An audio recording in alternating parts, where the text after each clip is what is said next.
carpet towards me, all while the faces continued to stare. New terror washed over me, and I walked faster. I didn't want to hear them speak. I didn't want the voices to match those of my parents. They began to open their mouths, and the hands were inches from my feet. In a dash of desperation, I lunged toward the door, threw it open, and slammed it behind me. Room 8. I was done. After what I had just experienced, I knew there wasn't anything else this fucking house could throw at me that I couldn't live through. There was nothing short of the fires of hell that I wasn't ready for. Unfortunately, I underestimated the abilities of NoEnd house. Unfortunately, things got more disturbing, more terrifying, and more unspeakable in room 8.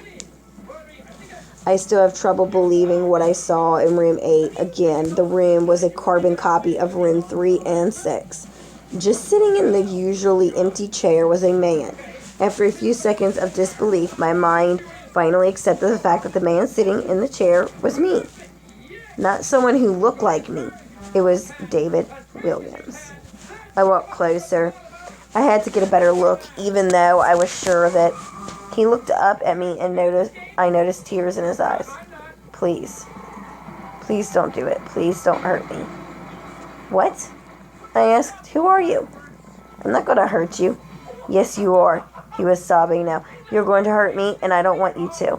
He sat in the chair with his legs up and began rocking back and forth.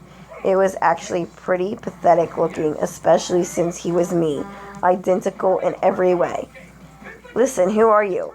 I was now only a few feet from the doppelganger. It was the weirdest experience yet, standing there talking to myself. I wasn't scared, but I would be soon. Why are you? You're going to hurt me. You're going to hurt me. If you want to leave, you're going to hurt me. Why are you saying this? Just calm down, all right? Let's try and figure this. And then I saw it, and the David sitting down was wearing the same clothes as me, except for a small red patch on his shirt embroidered with the number 9. You're going to hurt me. You're going to hurt me. Don't, please. You're going to hurt me. My eyes didn't leave that small number on his chest. I knew exactly what it was. The first few doors were plain and simple, but after a while, they got a little more ambiguous. 7 was scratched into the walls, but by my own hands. 8 was marked in blood above the bodies of my parents, but 9, this number was on a person, a living person. Worse still, it was on a person that looked exactly like me. David, I had asked. Yes. You're going to hurt me. You're going to hurt me. He continued to sob and rock. He answered to David. He was me, right down to the voice, but at 9. I paced around for a few minutes while he sobbed in his chair. The room had no door in. Similarly to room 6, the door I came through was gone. For some reason, I assumed that scratching would get me nowhere this time. Studied the walls and doors around the chair, sticking my head underneath and seeing if anything was below. Unfortunately, there was. Below the chair was a knife.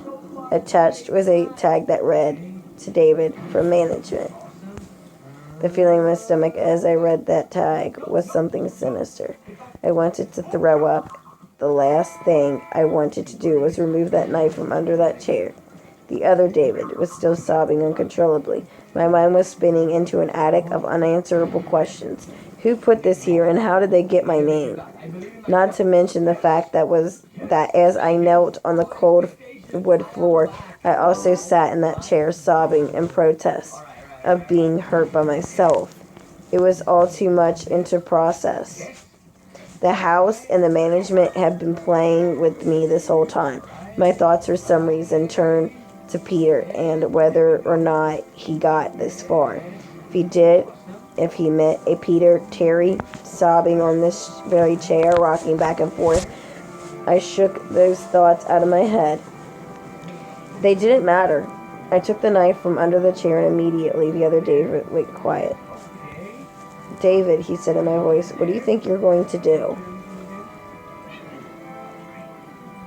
I lifted myself from the ground and clenched the knife in my hand. I'm going to get out of here. David was still sitting in the chair, though he was very calm now.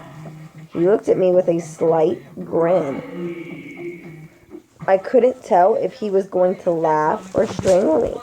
Suddenly he got up from the chair and stood facing me. It was uncanny. His height and even the way he stood matched mine. I felt the rubber hilt of the knife in my hand and gripped it tighter. I didn't know what I was planning on doing with it, but I had a feeling I was going to need it. Now. His voice was slightly deeper than my own. I'm going to hurt you. I'm going to hurt you, and I'm going to keep you here. I didn't respond. I just lunged and tackled him to the ground. I had mounted him and looked down, knife poised and ready. He looked up at me, terrified. It was like I was looking in a mirror. Then the hum returned, low and distant. Though I still felt it deep in my body, David looked up at me, and I looked down at myself. The hum was getting louder, and I felt something inside me snap. With one motion, I slammed the knife into the patch on his chest and ripped down. Blackness fell on the room, and I was falling. The darkness around me was like nothing I had experienced up to that point. Room 4 was dark, but it didn't come close to what was completely engulfing me. I wasn't even sure if I was falling. After a while. I felt weightless, covered in dark. Then a deep sadness came over me. I felt lost, depressed, and suicidal. The sight of my parents entered my mind. I knew it wasn't real, but I had seen it, and the mind was troubled. Differentiating between what is real and what isn't. The sadness only deepened. I was in room 9 for what seemed like days. The final room, and that's exactly what it was, the end. NoEnd House was an end, and I had reached it. At that moment, I gave up. I knew I would be in that in-between state forever, accompanied by nothing but darkness. Not even the hum was there to keep me sane. I had lost all senses. I couldn't feel myself. I couldn't hear myself. Sight was completely useless here. I searched for a taste in my mouth and found nothing. I felt disembodied and completely lost. I knew where I was. This was hell. Room 9 was hell. Then it happened. A light. One of those stereotypical lights at the end of the tunnel. I felt ground come up from below me, and I was standing. After a moment or two of gathering my thoughts and senses, I slowly walked toward that light. As I approached the light, it took form. It was a vertical slit down the side of an unmarked door. I slowly walked through the door and found myself back where I started, the lobby of NoEnd House. It was exactly how I left it. Still empty, still decorated with childish Halloween decorations. After everything that had happened that night, I was still wary of where I was.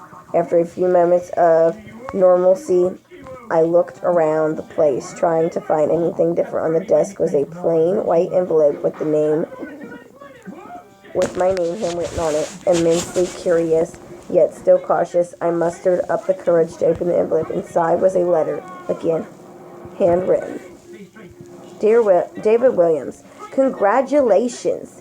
You have made it to the end of NoEnd House. Please accept this prize as a token of great achievement. Yours forever, Management. With the letter, there were 5 $100 bills. I couldn't stop laughing. I laughed for what seemed like hours. I laughed as I walked out to my car and laughed as I drove home. I laughed as I pulled into my driveway. I laughed as I opened my front door to my house and laughed as I saw the small tin etched into the wood. That is the end of 1.